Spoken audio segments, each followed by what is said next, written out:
appreciate the way you handle that. Because it's the truth, you know. I did not manhandle that little girl. I do not fool with children. And I was just having a little fun, that's all. We're all entitled to a little fun now and then, aren't we? Hmm?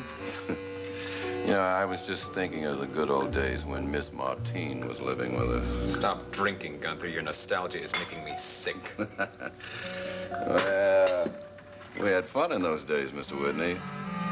And even though Miss Martine was right there, still it didn't stop you from having your fun, did it? Tell me something.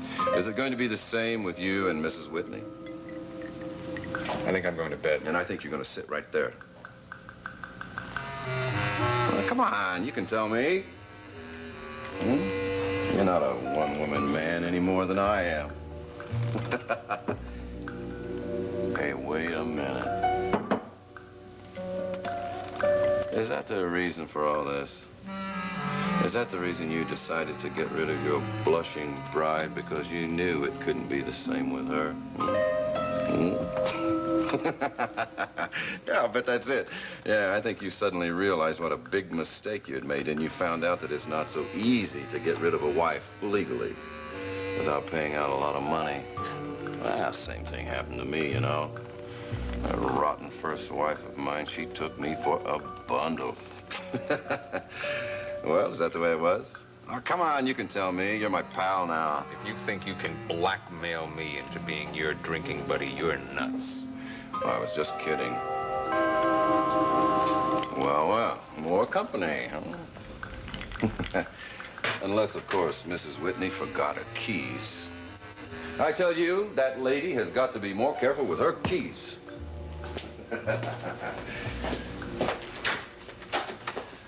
Well, well. Gunther, I'm here to see Mr. Whitney. Has Doc Kavanaugh been talking to you?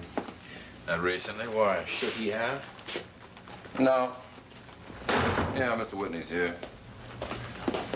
Police Chief Mallory to see you, sir. Hello, Chief. I'm sorry to bother you, Mr. Whitney. It's about the Slade case, of course. Well, what more can I do? I've filled out the affidavit. I've done everything you asked. Well, no, I've read your statement and Mrs. Whitney's statement. Mrs. Whitney home right now? No, she's out visiting friends. Well, I promise you I won't take up much of your time. You see, I'm just bothered by some of the facts that we've been developing in terms of this break-in last night. No, he didn't break in. I checked all the doors. There's no damage. Gunther, we know he got in with his own pass key, and we know how he got the key, but we still refer to it as a break-in. Well, you know, there is one good thing. He's not going to be breaking in anywhere else. And he's sure not going to be breaking into heaven. Mr. Whitney, can we discuss this alone, please?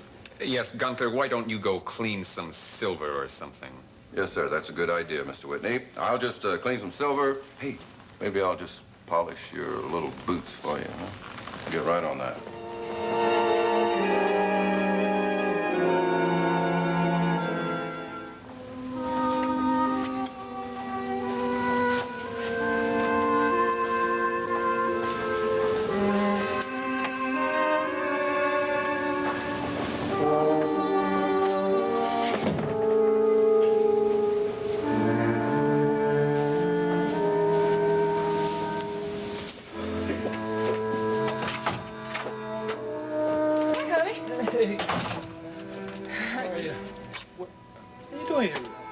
The 11 o'clock news, aren't you? Charlie Wainwright volunteered, thank heavens.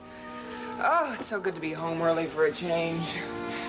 Where's Jodie? Is she here? Yeah, she's upstairs. She's probably in bed. Oh, she went to bed early, didn't she? Yeah, at my suggestion. Why, is she all right? No, she's not feeling too well at the moment. Can hardly blame her. She had another run-in with Gunther tonight. Oh, Miles, no. Yes.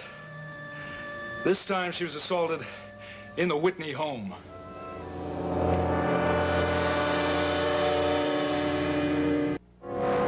The Edge of Night will continue in a moment. Possible that Slade might have benefited through some inside information, maybe through one of your workmen. Could have provided him with a tip to the layout, or maybe some of the hired help during the wedding. No, I don't think so, Chief. If you ask me, it's just a question of Slade reading the stories in the newspaper and deciding that we were ripe for the picking. That's certainly a possibility. How about your man Gunther? Do you have complete confidence in him? yes. Complete confidence. Well, I guess then that's about it.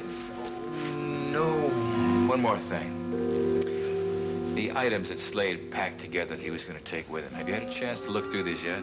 Well, they're all put away by now.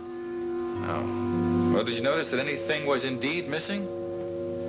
Well, it's tough to say, you know. I mean, I did not have a complete inventory of everything that was in the house, what with the wedding presents and all, but as far as I can tell, everything is there. Excuse me, Mr. Whitney. It looks like Chrissy polished all the silver and I couldn't find your boots. Anything else you want me to do? No, Gunther, why don't you just relax for the rest of the evening? Very good, sir. I think I'll be on my way. Thank you very much, Mr. Whitney. Oh, allow me, Chief. Good night. Good night, Chief. Good night, Chief. Good night.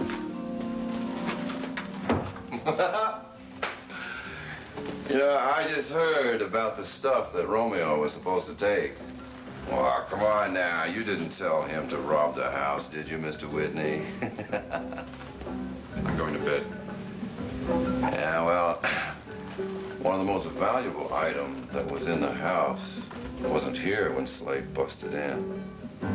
That pretty little watch you got. The one Mrs. Whitney gave you. So what? Well, I sure admire that watch. May I see it for a minute? No. Oh, please, just for a minute.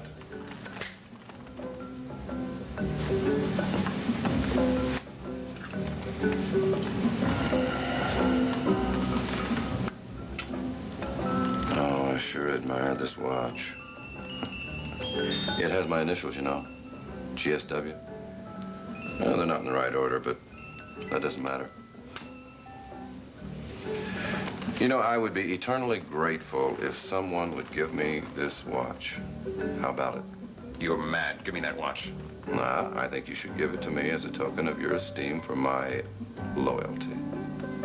Okay? And this is just the beginning. And I sure hope you understand that.